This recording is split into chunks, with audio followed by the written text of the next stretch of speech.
Halo Sobat Manhwa, bagaimana kabar kalian? Semoga kalian selalu dalam keadaan sehat. Kali ini kita akan kembali melanjutkan cerita Kick Off Sang Underdog Part 72. Bagi kalian yang belum menonton part sebelumnya silahkan cek playlist yang telah Mimin buat. Kalau sudah langsung saja kita lanjut ke ceritanya. Saat ini Min Jun telah bersiap melakukan tendangan bebas, tapi sebelum itu ia dan Dong Hyeon menyusun strategi dengan Seung Ho. Mungkin mereka sedang membicarakan tentang sebuah trik dalam tendangan bebas ini. Jarak tendangan bebas ini adalah 20 meter, jarak di mana terdapat beberapa pilihan, pemain yang akan menendang akan memilih mengakhirinya sendiri atau mengirim umpan silang. Di depan gawang saat ini sudah ada pemain seperti Il Gyu, Jong Sanwon dan lain-lain. Mereka ini adalah para pemain yang mampu bertarung secara fisik dan intens untuk saling memperebutkan bola. Dong Hyeon bergerak ke depan gawang, sementara Kang Maru, Min Jun dan Seung Ho sedang bersiap untuk melakukan tendangan bebas. Semua penonton merasa penasaran siapakah dari mereka yang akan mengeksekusinya. Saat peluit ditiup sontak Kang Maru berlari dengan cepat ke arah bola. Para pemain SMA Sewon dengan sigap bersiap untuk bertahan. Kang Maru menendang bolanya ke belakang setelah sebelumnya seolah-olah akan mengeksekusinya. Min Jun yang tepat berada di belakang sana langsung mengangkat kaki terkuatnya bersiap melepaskan tembakan. Para pemain SMA Sewon langsung berlari menutup jarak sebelum Min Jun melepaskan tendangan, namun bola ternyata bukan untuk Kang Maru ataupun Min Jun di mana Min Jun juga melakukan hal yang sama mengirim bolanya ke samping kepada Seung Ho. Para pemain SMA Sewon semuanya dibuat terdiam karena tidak menduga situasi ini, mereka mengira kalau Min Jun lah yang akan mengeksekusinya mengingat bagaimana dia dimasukkan di momen krusial seperti ini. Sekali lagi mereka dibuat terkecoh di mana Seung Ho ternyata tak langsung melepaskan tembakan ke arah gawang melainkan menendang bolanya sedikit melambung ke depan gawang. Di sana sudah ada Kang Maru yang berlari bersiap menyambut bola tersebut.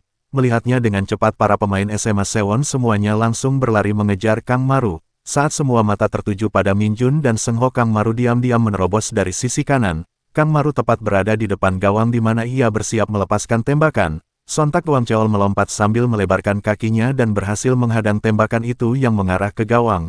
Akibat benturan tersebut bola dengan cepat menggelinding ke pinggir lapangan. Sontak entah dari mana Myung Seok tiba-tiba saja muncul dan meluncur menahan bola tersebut dengan kedua kakinya sebelum keluar dari garis lapangan.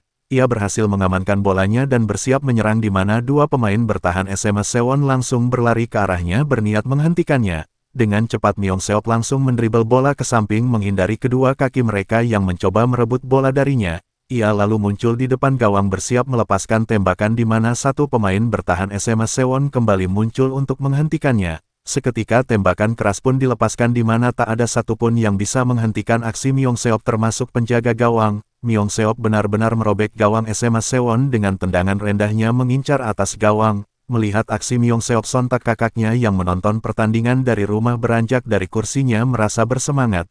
Ia mengangkat tangannya ikut merasakan sensasinya dan merasa bangga dengan adik kecilnya. Myung Seok langsung berlari ke arah kamera sambil melepaskan bajunya dan berteriak dengan begitu antusias. Ia berteriak dengan sangat lantang mengatakan kalau mereka bisa melakukannya. Sontak kakaknya langsung meraih gagang pintunya dan melangkah keluar dari kamar. Ia berjalan perlahan menuju ruang tamu yang disinari oleh matahari. Ia lalu menoleh ke arah cahaya sambil tersenyum hangat. Sementara itu di lapangan lain semua anak-anak SMA Won berlari menghampiri Seong Won yang terbaring kesakitan di tanah. Ia menangis merasa kecewa dan bersalah karena harus berakhir menyedihkan seperti ini. Ia menangis sejadi-jadinya sambil mengingat bagaimana perjuangan karir sepak bolanya selama ini. Di tengah riak tangisannya ia mengatakan kalau ia benar-benar telah selesai di sini. Kembali ke lapangan SMA Sewon. Pertandingan terus berlanjut di mana saat ini Seung Ho membawa bola ke depan mencoba membangun serangan. Di depan sudah ada Lee Jae-ho yang bersiap menghadangnya. Sontak Seung Ho menambah kecepatannya mengecoh Lee Jae-ho yang tak siap akan kejutan itu. Setelah itu ia langsung memberikan bolanya kepada Kang Maru yang melintas di depannya. Kang Maru melakukan umpan sekali sentuhan langsung mengembalikan bolanya kepada Seung Ho dengan kaki belakangnya. Tepat saat Seung Ho menerima bolanya ia langsung berlari mencari ruang dan melepaskan tembakan keras mengincar sudut kiri gawang. Namun aksinya masih belum membuahkan hasil karena penjaga gawang SMA Sewon berhasil menepisnya. Seung Ho merasa sedikit kecewa di mana Kang Maru menghampirinya sambil mengatakan kalau mereka akan melakukannya lagi. Pertandingan terus berjalan di mana jalannya pertandingan semakin intens setiap bertambahnya waktu. Mereka saling bertukar serangan namun belum ada yang kembali berhasil menambah skor. Kedua tim sama-sama tak ingin kalah sehingga mereka mengerahkan segalanya. benturan terus terjadi dengan intens di pikiran mereka hanya ada satu pemenang. Semakin mendekati akhir pertandingan bukannya melemah karena kelelahan kedua tim malah semakin bersemangat bertempur habis-habisan. Mereka bahkan tertawa kegirangan merasakan adrenalin yang luar biasa dari pertandingan yang seru ini. Scene kemudian berpindah ke setelah pertandingan di mana terlihat Kang Maru yang duduk merenung menatap keluar jendela. Tak lama duo sejoli tiba-tiba datang dengan penuh semangat mengajaknya untuk pergi ke kantin di mana ini membuat Kang Maru kembali ceria. Saat mereka akan pergi sontak Jambul Kuning tiba-tiba muncul dan dengan penuh antusias meminta Kang Maru untuk tinggal diam saja di sini karena ia yang akan pergi membeli makanan untuknya. Namun Kang Maru menolaknya dan menyarankan agar mereka pergi saja bersama-sama ke kantin. Di sore hari setelah pulang sekolah Kang Maru dan yang lainnya berlatih sepak bola, tak seperti biasanya kali ini mereka berlatih lebih keras dan penuh semangat. Melihat semangat mereka Hong Hakchul merasa senang yang membuatnya tersenyum. Namun ia seketika tertunduk murung seperti ada yang mengganggu pikirannya. Ternyata yang membuatnya seperti itu dan yang membuat anak-anak lainnya juga berlatih lebih keras adalah karena mereka telah dikalahkan saat melawan SMA Sewon. Selain kekalahan mereka SMA Uwon juga dikalahkan saat melawan SMA Myeongwon. Atas kekalahan ini dan kemenangan SMA Myeongwon SMA Haja turun ke posisi 3 karena perbedaan selisih gol, lalu tereliminasi dari babak penyisihan turnamen nasional. Meski ada sedikit rasa kecewa namun tidak ada rasa penyesalan sama sekali karena mereka telah melakukan yang terbaik dan ini adalah pertandingan yang adil. Dan begitulah bagaimana musim panas di tahun itu pun berakhir seperti itu. Tak lama setelah itu sebuah berita yang cukup menggemparkan disiarkan di televisi. Ini adalah berita tentang korupsi di dunia sepak bola yang harus diberantas. Reporter Seonmi yang membawakan berita menyatakan bahwa saat ini ia berada di depan kantor polisi Gyeonggi. Pelatih tim sepak bola yang berbasis di Gyeonggi baru-baru ini terlibat kontroversi. Saat ini dia sedang diperiksa oleh polisi terkait dugaan penyuapan wasit. Dengan tegas Seonmi menyatakan bahwa polisi berkata bahwa mereka memiliki sebuah bukti yang konkret dan menyatakan bahwa ini akan terungkap sebagai fakta dan bukan hanya dugaan belaka. Pelatih SIM yang sekarang melatih anak-anak SMA Sewon diduga memberikan uang kepada semua wasit yang mengawasi pertandingan timnya dan meminta keputusan yang bias kepada mereka. SMA Sewon di Gyeonggi yang dipimpin oleh pelatih SIM sebelumnya dikenal sebagai tim sepak bola ternama dengan hasil yang selalu memuaskan sehingga tim ini tidak pernah dicurigai. Menurut kesaksian orang dekat pelatih SIM, dia telah menjanjikan prestasi kepada orang tua siswa dan menerima uang serta barang sebagai imbalan atas janji tersebut. Karena merasa terbebani akan hal itu ia pun mulai berpikir mungkin saja dia telah ketahuan menyuap wasit pertandingan. Namun ironisnya tidak ada indikasi keputusan yang mencurigakan di setiap pertandingan.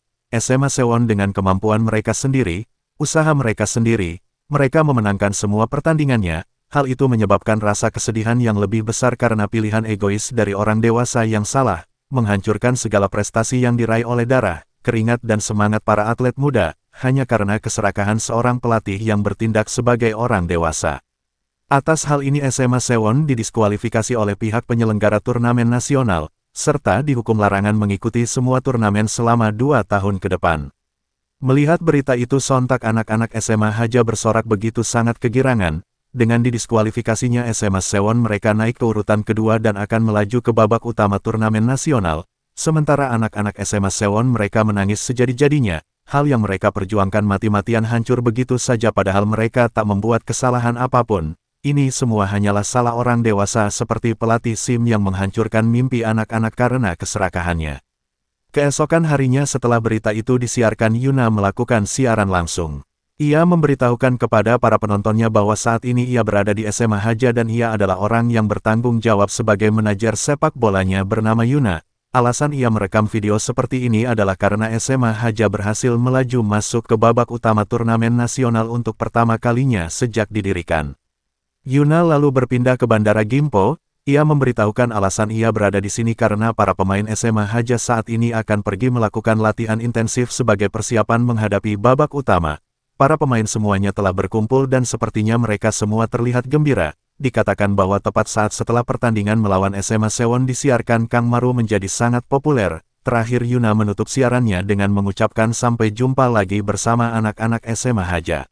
Sementara itu di rumah sakit, terlihat kaki Songwon yang dipasangi penyangga. Songwon telah melakukan operasi pada kakinya di mana rasa sakitnya masih sangat terasa. Meski begitu dengan semangatnya ingin kembali ke lapangan Songwon bisa menahan semuanya. Sementara di SMA Myeongwon saat ini mereka sedang melakukan latihan. Mereka merasa penasaran bagaimana kondisi Songwon saat ini yang menjadi lawan mereka sebelumnya.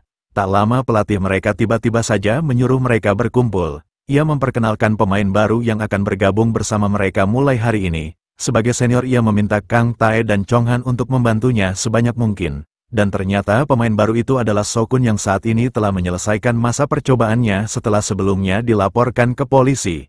Sementara itu di atas pesawat terlihat anak-anak SMA Sewon yang ternyata juga ikut bersama mereka. Setiap pemain SMA Sewon secara khusus menghampiri para pemain SMA Haja yang menurut mereka bagus. Shin Don-wook sendiri seperti biasa ia akan selalu menempel kepada Kang Maru.